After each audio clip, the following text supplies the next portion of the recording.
ang meron lang palang na-issue para arestuhin ang ating dating Presidente Rodrigo Roa Duterte ay isang diffusion order. Ang sinasabi nila, Secretary Remulla, palagi nilang sinasabi, kinakailangan makipagtulungan pag merong red notice alert. Kalokohan po yun. Kasi malinaw naman po na ang red notice alert ay hindi siya international warrant of arrest. Now, ano bang pagkakaiba itong sinasabi na red alert notice, no? At saka yung Interpol diffusion? Nandyan, no? Pinapakita natin yung red notice sample versus yung diffusion order. Ibang-iba po, di ba, yung itsura? Magkaiba po. Magkaiba, yung kay Arnie Teves yan, tsaka ito kay PRRD, ibang-iba po. Magkaiba po. Talagang hindi sila. Magkaiba So, po. admitido po ninyo, walang red notice? Yung red notice po, wala po siyang red notice. Walang dumating, merong tinatawag po na O, tama. red So, diffusion. kung ganun, sinasabi, tulad ng sinabi ni VP, maobligasyon ang ating pamahalaan mag-cooperate, tumulong sa lahat ng request. Eh, yung request, hindi naman ang galing sa Interpol eh. Pinapaliwanag nga ng Interpol. Hindi naman amin wanted yan. FPRRD was not wanted by Interpol. It was neither verified or approved. Hanapin mo sa buong database ng Interpol, walang lumalabas.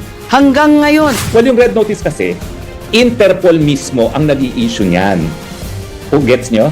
Ang diffusion, Pilipinas ang nag-issue na nakikiusap sa mga bansa, tulungan nyo kaming arestuhin si PRRD. Pero bakit mo gagamitin nga ang diffusion kung pag-aresto sa Pilipinas mismo? Siguro kaya sila kumuha ng diffusion order, ang intensyon nila sa Hong Kong huhulihin. Pero kung ikaw ay merong diffusion notice, bakit mo na mapadadala sa sarili mo yan? So malinaw po, hindi nanggaling mismo sa Interpol ang diffusion notice. Yan po ay nanggaling mismo sa gobyerno ng Pilipinas. Ibig sabihin, kung yan na hiningi natin para hilingin sa Hong Kong na arestuhin si Presidente Marcos, well, naintindihan natin yun kasi nga wala namang jurisdiction ng Pilipinas sa Hong Kong. Pero kung yan ay galing mismo sa Pilipinas, para namang ulul yan. Alam mo namang i-request mong sarili mo na arestuhin. Eh, ba't ka pa magre-request? Eh, ikaw na nga magpapa-aresto. So, binobola tayo ng mga administrasyon ng Marcos Jr. nung sinasabi nila na legal ang pag-a-arrest dahil ito'y diffusion notice. Ang ibig sabihin po niyan, Pilipinas lang talaga ang nagdesisyon na arestuhin ang presidente. Wala pong kinalaman ang Interpol, wala pong kinalaman ang International Criminal Court. Who gets nyo? Ngayon po, ang gusto kong pag-usapan ay yung lumabas na diffusion. Ano ba yung diffusion na lumabas doon sa investigasyon ng Senado ni Senator Amy Marcos? Ang lumalabas, ang meron lang palang na-issue para arestuhin ang ating dating Presidente Rodrigo Roa Duterte ay isang diffusion order. At bagamat sinasabi palagi ng ating mga opisyales na sila ay makikipagtulungan sa Interpol pag nagkaroon ng red alert notice, eh wala pong red alert notice. So ano yung diffusion order at bakit ito ay sablay bilang legal na basihan sa pag-aresto kay Presidente Duterte? Well, unang-una po nasabi na natin na sang-ayon sa Article 59 ng Rome Statute of the ICC, bago maaresto ang tao para padala sa ICC, dapat iharap muna sa lokal na hukuman. At ang mangyayari doon sa lokal na hukuman, para siyang extradition. Ascertain yung identity ng tao, sisiguraduhin na yung kanyang mga karapatan ay na respeto at saka syempre issue na kung meron bang jurisdiction yung hukuman na nagre-request ng extradition ng isang Pilipino. So anyway, ang sinasabi nila, Secretary Remulla, palagi nilang sinasabi, kinakailangan makipagtulungan pag merong red notice alert. Kalokohan po yun. Kasi malinaw naman po na ang red notice alert ay hindi siya international warrant of arrest. Yung pagpapatupad po ng red notice alert ay sang-ayon pa rin sa lokal na batas. At dahil sang-ayon nga sa Rome Statute na kinakailangang iharap siya sa hukuman, ang dahilan kaya kinakailangang iharap sa hukuman ay para masigurado na sang-ayon sa ating saligang batas na no person shall be deprived of life, liberty, or property without due process of law, na maririnig muna yung tao na arestuhin. Lalong-lalo na kung siya ay merong pagtutol doon sa jurisdiksyon ng hukuman na magliliti sa kanya o humihingi ng kanyang pagkatao. At alam naman natin sa mula't mula, sinasabi natin na wala ng jurisdiction ICC dahil tayo po'y bumitiw na at nagsimula yung preliminary investigation matapos or lampas na doon sa isang taon matapos tayo nag-deposit ng instrument of withdrawal. Ang nakapagtataka, bagamat paulit-ulit nilang sinasabi na tayo ay susunod at makikipag-cooperate para ipatupad ang red notice alert, wala palang red alert notice. wala palang red alert notice. Now, ano ba pagkakaiba itong sinasabi na red alert notice, no? At saka yung Interpol diffusion? Well, unang-una po, ang diffusion, bansa lang ang nagpapakalat niyan sa iba't ibang bansa. Ibig sabihin, nanggaling sa Pilipinas yung diffusion order. At yung diffusion order ay nakikiusap ang Pilipinas na arestuhin or at least i-facilitate yung pag-aresto para ma-extradite ang isang tao. Siguro kaya sila kumuha ng diffusion order, ang intensyon nila sa Hong Kong huhulihin. Pero kung ikaw ay merong diffusion notice, bakit mo na mapadadala sa sarili mo yan? Ikaw lang bilang isang bansa ang nakikiusap na kung mahahanap nyo itong taong ito sa jurisdiction ninyo, pakihuli lang at pakidala sa amin para siya ay ma-extradite. So malinaw po, hindi nanggaling mismo sa Interpol ang diffusion notice. Yan po ay nanggaling mismo sa gobyerno ng Pilipinas. Ibig sabihin, kung yan na hiningi natin para hilingin sa Hong Kong na arestuhin si Presidente Marcos, well, naintindihan natin yun kasi nga wala namang jurisdiction ng Pilipinas sa Hong Kong. Pero kung yan ay galing mismo sa Pilipinas, para namang ulul yan. Alam mo namang i-request mong sarili mo na arestuhin. Ba't ka pa magre-request? Ikaw na nga magpapa-aresto. So binobola tayo ng mga administrasyon ng Marcos Jr. nung sinasabi nila na legal ang pag-a-arrest dahil ito ay diffusion notice. Uulitin ko po, parang ulul naman tayo na sasabihin natin sa ating sarili, sa bansang Pilipinas, sige nga, tulungan mo ako arestuhin. Ang ibig sabihin po niyan, Pilipinas lang talaga ang nagdesisyon na arestuhin ang presidente. Wala pong kinalaman ang Interpol, wala pong kinalaman ang International Criminal Court. Ganun naman, ano naman ang pagkakaiba ng diffusion at saka yung red notice? Well, yung red notice kasi, Interpol mismo ang nag-i-issue niyan. Kung gets nyo? Ang diffusion, Pilipinas ang nag-issue na nakikiusap sa mga bansa, tulungan nyo kaming arestuhin si PRRD. Pero bakit mo gagamitin nga ang diffusion kung pag-aaresto sa Pilipinas mismo? Samantalang, ang red alert notice naman, galing sa Interpol at lahat ng miyembro ng Interpol ay pinakikiusapan. Pwede ba pakiaresto preparatory sa extradition? Hindi po automatic yan kahit tayong parte ng daigdig. Kasi kinakailangan magkaroon ng proseso na masiguro na yung due process right ng nasasakdal ay may respeto.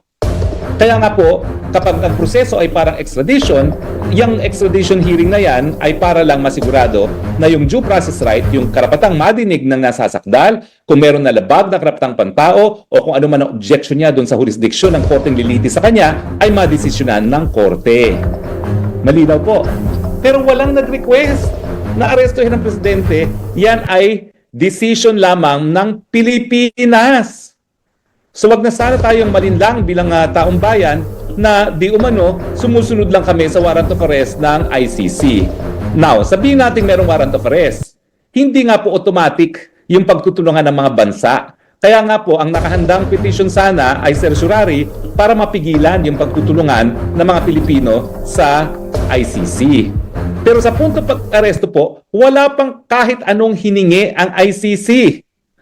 Sa katotohanan, nabulaga na lang sila at nandyan ang pagkatao ni Presidente Rodrigo Roa Duterte sa dahig na hindi pa naman sila formal na humihingi ng kooperasyon ng Pilipinas.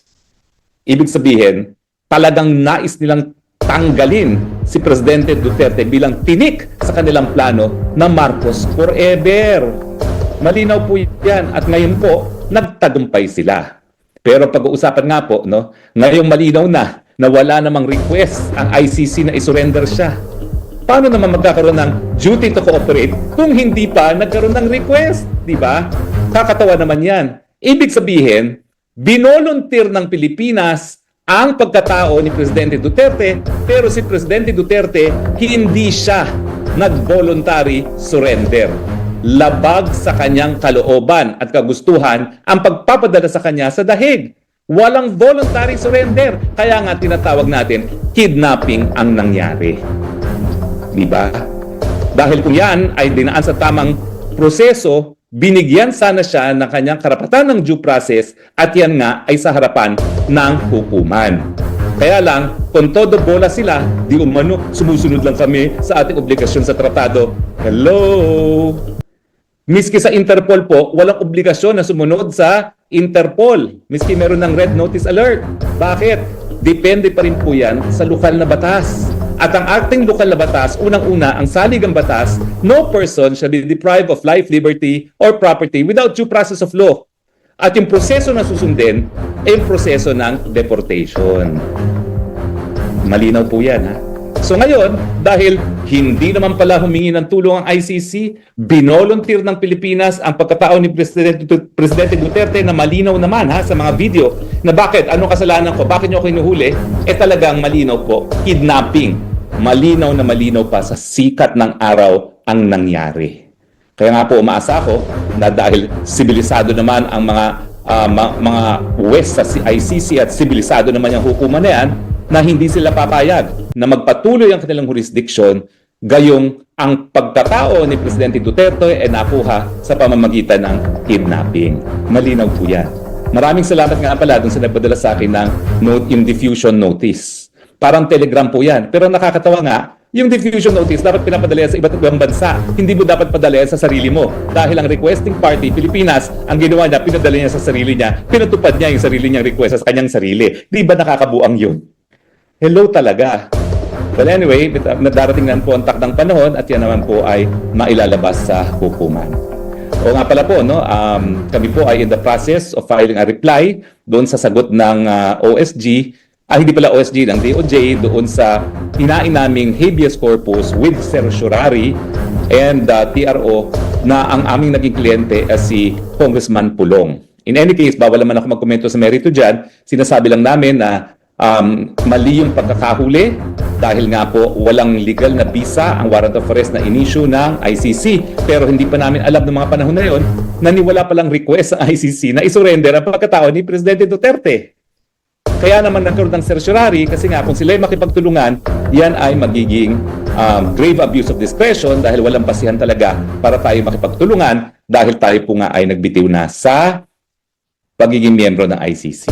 Pero yan naman po ay statement of fact lang. Hindi na po ako magsasabi kung tama ako may mali dahil yan naman po ay nakabindi na sa hukuman. So, hihimay-himahin po natin yung mga nakuhang mga katotohanan ng committee ni Senator Amy Marcos dahil marami pa po dyan na dapat nating pag-usapan. No? Pero lahat po yung pinag-uusapan natin kung tama nga ba yung proseso na paghuli at pagpadala kay dating Presidente Rodrigo Roa Duterte sa Hague.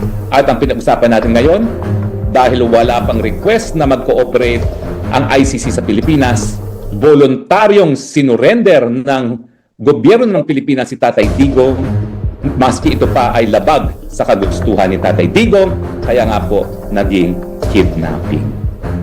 Okay?